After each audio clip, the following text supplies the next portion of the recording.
7 चरणों में लोकसभा 2024 के चुनाव की वोटिंग खत्म हो गई है। अलग अलग सर्वेक्षण के एग्जिट पोल के परिणाम भी अब सामने आ चुके हैं, जिनमें से कई परिणाम एनडीए के पक्ष में जाते नजर आ रहे हैं और इंडिया अलायंस फिसलती नजर आ रही है। लेकिन बात अगर बिहार की करें तो यहाँ दोनों के बीच कांटे की टक्कर है। हालांकि केवल अनुमान है, चुनाव के फाइनल नतीजे 4 जून को सामने आएंगे। लेकिन अब तक के अनुमान से साफ है कि नरेंद्र मोदी तीसरी बार प्रधानमंत्री बनने जा रहे हैं। बिहार एग्जिट पोल के नतीजे भी सामने आ चुके हैं।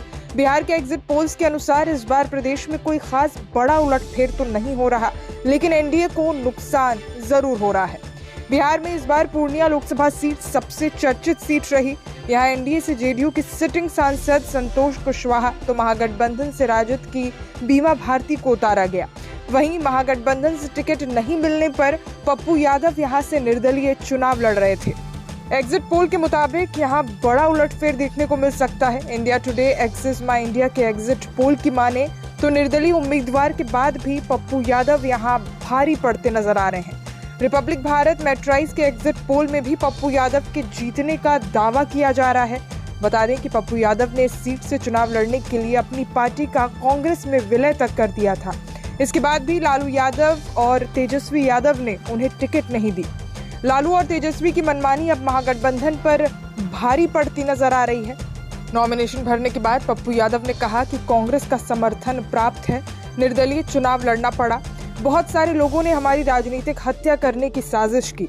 हमेशा से पूर्णिया की जनता ने पप्पू यादव को जात पात से बहुत ऊपर रखा है।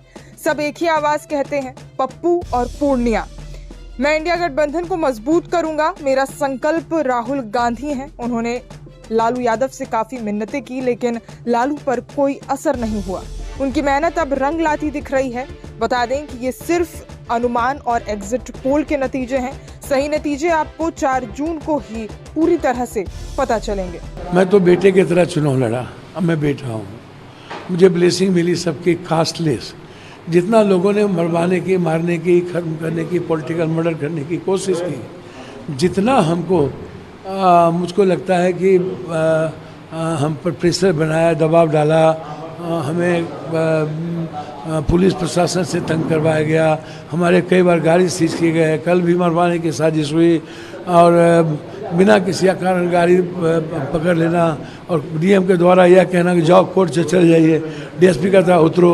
तो एक लगातार यहाँ आकर के एमपी एमएलए के द्वारा आतंक पैदा करना, 100 एमएलए बैठ जाना है। नीतीश बाबू जो उसको बहुत भाई की तरह मानते हैं, उसका रोड शो, सभा की सभा, और उसके बाद आदरणीय यशस्वी प्रधानमंत्री यहाँ आ गए अपनी सबसे पहली सभा करने। कुछ लोग तो यहाँ पर सारे क्रिमिनल्स माफिया सबको मेरे खिलाफ बुला लिए और सबको इतनी गाली गलौज दिलवाए, माँ बहन से लेके सबको, और यह कहना कि घर में ढुक के मार दो, मारेंगे ज़रूर। तो इसके बीच में इतना मेंटल टॉर्चर हुआ। तो ये तो जनता की देन है और आप लोगों की ब्लेसिंग है। ये डर किस बात का? डर लगता तो मधेपुरा सुपौल छोड़ते मुके से। आपको लगता है कोरोना में नहीं डरे, 46 लाख लोग मर गया पटना के बाहर में, और पूरी बिहार की माफियाओं से लड़ने वाला व्यक्ति जो आप जानते हैं हर जगह उसके खिलाफ संघर्ष करने वाला। और पूर्णिया को मैंने हस्तिनापुर की गद्दी छोड़ दी और पूर्णिया को मैंने अपना माँ के रूप में चुन लिया और निर्णय लिया अकेले चलने का। आपको लगता है आज हॉट सीट क्यों है? ये देन है इस पूर्णिया के हर जाति, धर्म, मजहब के लोगों का। उसने कहा नो नहीं भरा, कोई बीजेपी, कोई नरेंद्र मोदी, कोई नीतीश, कोई लालू, कोई दल नहीं, पप्पू, सिर्फ पप्पू, सिर्फ पप्पू।